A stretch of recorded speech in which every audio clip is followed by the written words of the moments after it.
And bro నేనిప్పుడు మన team అంటే హౌస్‌మేట్స్ గురించి నేను ఒక్కొక్కరి గురించి అడుగుతాను. సో, వన్ లైనర్స్ అని మీ టైప్‌లో మీరు చెప్పేసేయండి. ఓకే. సోనియా.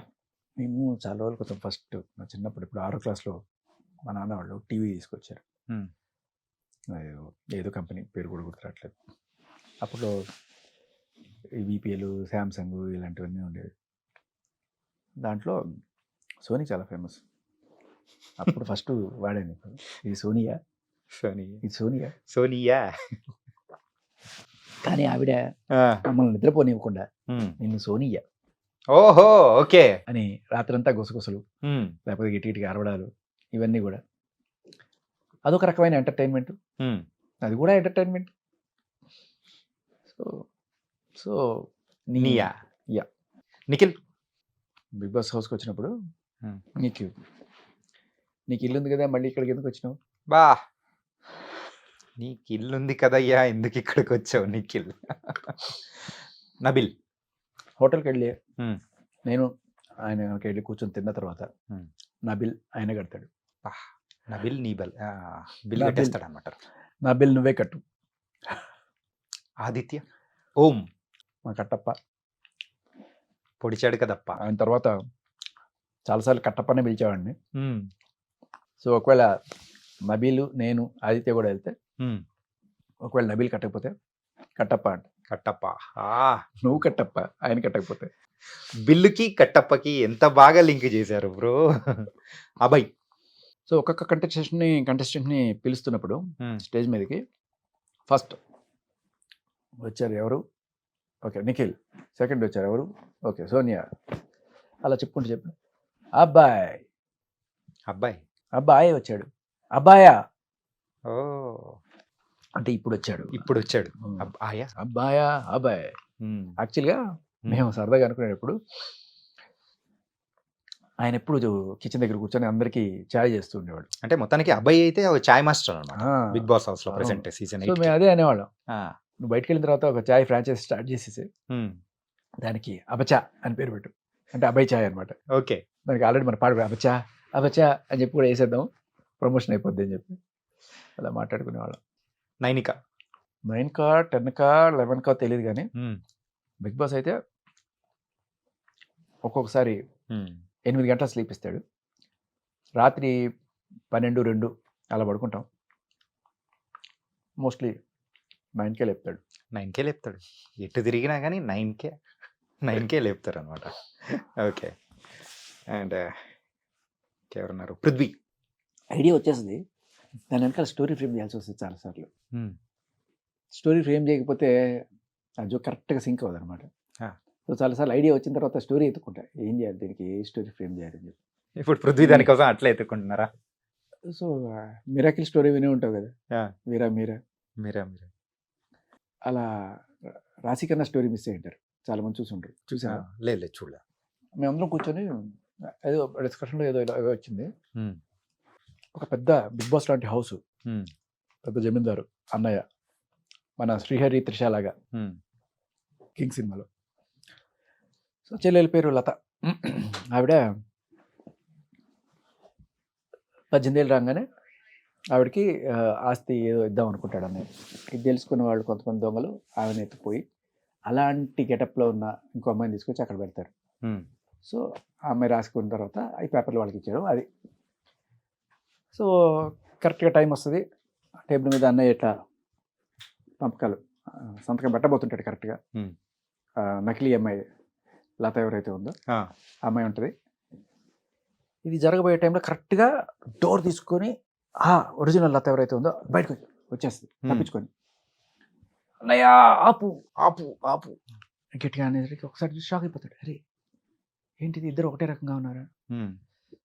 అని చెప్పి షాక్ అయిపోతుంటే ఇక్కడ టీ అని చెప్పి పైనుంచి మన సినిమాలో ఒక క్యాప్సూల్, హ్యూమన్ క్యాప్సూల్ అన్నమాట, ఇట్లా వచ్చి ఆ ఓపెన్ అయ్యి దాంట్లో నుంచి ఒక హీరోయిన్ మన రాశి కన్నా బయటకు వస్తుంది అనమాట. వచ్చి చింగ్ చింగ్ చింగ్ అని చెప్పి ఒక ఐటమ్ సాంగ్ డాన్స్ చేస్తా ఉంటారు. ఆ! ఇక్కడ ఐటమ్ సాంగ్ ఏంటన్నా, ఇక్కడ సంబంధమే లేదు కదా! ఎందుకు ఐటమ్ సాంగ్ వచ్చింది ఇక్కడ, హ్మ్. అది క్వశ్చన్. అంటే ఆమె వచ్చి ఏముంది, ఆస్తి రాశి కన్నా రాశి అబ్బా! అనగానే మరి ఇప్పుడు దానికి సింక్ అయ్యేట్టు రావాలండి. అందరూ ఒక్కొక్కసారి లేచేసి వెళ్ళిపోయారు.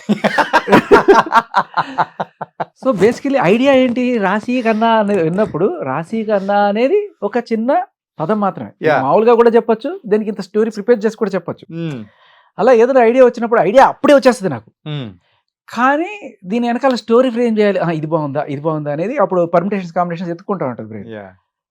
అలా ఇదైపోయింది. లేచి వెళ్ళిపోయిన తర్వాత అప్పుడు అలా వెళ్ళిపోతారా, ఉమ్. వీళ్ళు వెళ్ళి ఇదే జోకు వేరే వాళ్ళకి చెప్తుంటారు. మళ్ళీ హౌస్ లో నా జరుగుతుంది. దగ్గర ఇట్లా చెప్తారు, ఇదే జోకు వేరే వాళ్ళు కూర్చోబెట్టి నీకు చెప్తానని చెప్పి మొత్తం చెప్పి మీకు బాగా అయింది అయిపోయి అని చెప్పి వెళ్తారు. అయితే అక్కడ తాగల నెక్స్ట్ ఎవరికి వెళ్ళింది ఇది. వెళ్ళిపోకుండా కూర్చోండి. ఇప్పుడు ఏమవుతుందంటే ఒరిజినల్ ఎవరు డూప్లికేట్ Duplicate అయిపోయింది, వెళ్ళిపోయింది రాసి కన్నా. అది కనిపెట్టడం పెద్ద $1 మిలియన్ క్వశ్చన్ అయిపోయింది. సో బంధువులు పిలిచాడు, ఫ్రెండ్స్ని పిలిచాడు, అందరూ కూడా వీళ్ళిద్దరిని చూసి అంతా తటపటాయిస్తున్నారు, ఎవరు షూర్గా చెప్పలేకపోతారు. అలాంటి టైంలో ఈయన ఫ్రెండ్ అయిన ఒక సెన్సార్ బోర్డ్ ఆఫీసర్ వచ్చాడు. ఇలా చూసి టక్కుమని కనిపెట్టేశాడు ఒరిజినల్ లత ఎవరు, నకిలీ లత ఎవరు అని. ఓకే. ఎందుకు ఆయనకే పాసిబుల్ అంటే సెన్సార్ బోర్డు వాళ్ళు ఎక్కడున్నా కూడా అశ్లీలతను గుర్తిస్తారు. అదనమాట రియాక్షన్ వాళ్ళది కూడా. వా. అంటే అప్పుడు ఆ, చాలన్నా చాలు, చాలు నేను పోతా అంది. అది నైనిక లెక్క అనమాట. ఇప్పుడు నైనికకి కరెక్ట్గా లెక్క అయింది. ఓకే. అండ్ సో ఎక్కువగా పృథ్వీ కొంచెం హార్ష్ గేమ్, కొంచెం అంటే బాడీ ఫిజిక్ చూసుకొని ఆ టైప్ ఆఫ్ గేమ్ ఆడుతున్నాడు అని కూడా అనిపిస్తూ ఉంది. Is it true? ట్రూ. అంటే బ్రెయిన్ ఏం లేకుండా బుద్ధి బలంతోనే గెలవాలని అనుకుంటున్నాడా? అది ఈజ్ ఇట్ బ్రెయిన్ పాసిబుల్? కూడా ఏం లేకపోలేదు, కాకపోతే ఏంటంటే క్లియర్ కట్గా నేను చేసేదే రైటు, అదే మా స్టాండ్, ఏమైనా సరే నేను దీని గురించి కొట్లాడతా, ఇదే నా బిగ్ బాస్ గేమ్ అని ఫిక్స్ అయ్యి వచ్చాడు. Okay. And coming to the Vishnupriya, so కొంచెం బోలా శంకర్ అని మనం యూజువల్గా ఎట్లాంటి వాళ్ళని అంటుంటాము. సో మన విష్ణుప్రియ కూడా హౌస్లో అలాంటిది అనుకోవచ్చు. అంతే, చాలా అమాయకురాలు, చాలా అమాయకురాలు, వెరీ హ్యాపీ క్రీచర్. ఆ అమ్మాయిని కూడా బాధ పెట్టింది ఆఖరికి. ఎవరు? తను హ్యాపీనెస్ అలా స్ప్రెడ్ చేస్తూనే ఉంటుంది. బట్ అదే సో అది మీరైతే ఆ నామినేషన్స్లో కూడా మెయిన్గా సో తనకున్న ఎమోషనల్ పాయింట్, సో దాన్ని కూడా టచ్ చేయకూడదు. ఇంతవరకు ఎప్పుడు మన బిగ్ బాస్ చరిత్రలో ఎవరు అట్లా టచ్ చేయలేదు. అసలు అందరికన్నా ఎక్కువ నేను విష్ణుప్రియకే జోకులు చెప్పేవాడిని. జోకులు చెప్పి, ఎందుకంటే విష్ణుప్రియకి నాకు పెద్ద ఫస్ట్ వీక్లో అంత పరిచయం లేకుండా మామూలే. ఓకే. అలానే శత్రుత్వం కూడా ఏం లేదు. ఎవరిని నామినేట్ చేయాలి తెలియక నన్ను నామినేట్ చేసింది, అదే పాయింట్ పెట్టుకొని. సో తర్వాత నేను సరదాగా, నా ఎవరి మీద కోపం, నామినేట్ చేసిన దానికి అసలు ఎప్పుడు కోపం లేదు తన మీద. ఓకే. నేను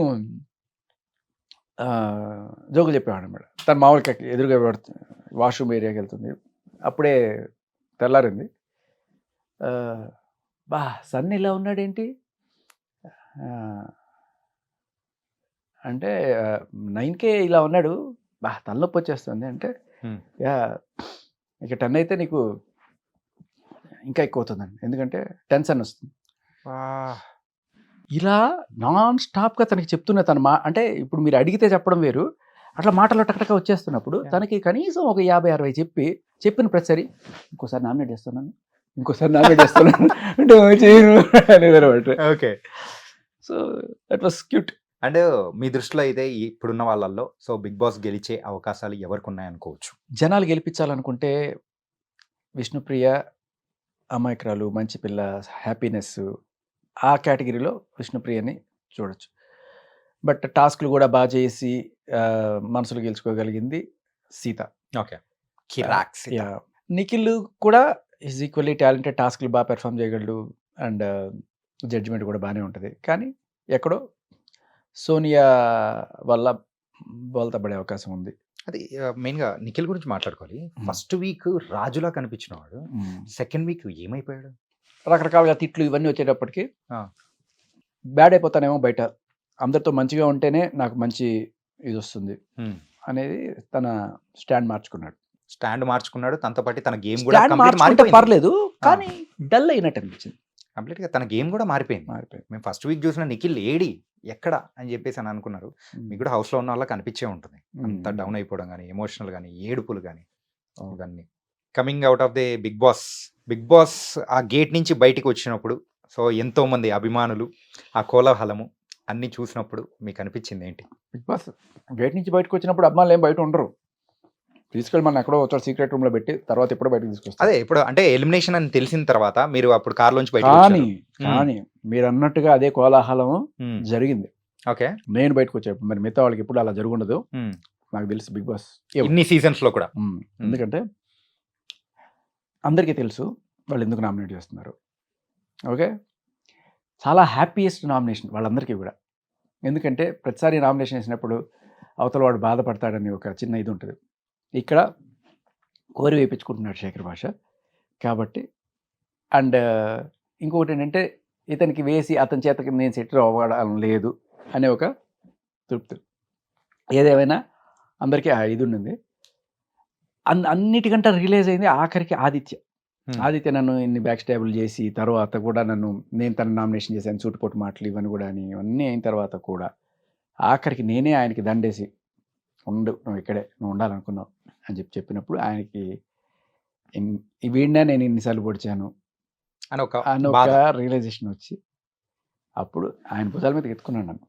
లిటరల్లీ ఆయన అండ్ నబీలు వీళ్ళందరూ ఇద్దరు వచ్చి లిటరల్లీ గ్రేట్ వీడ్కోల్ అంతే.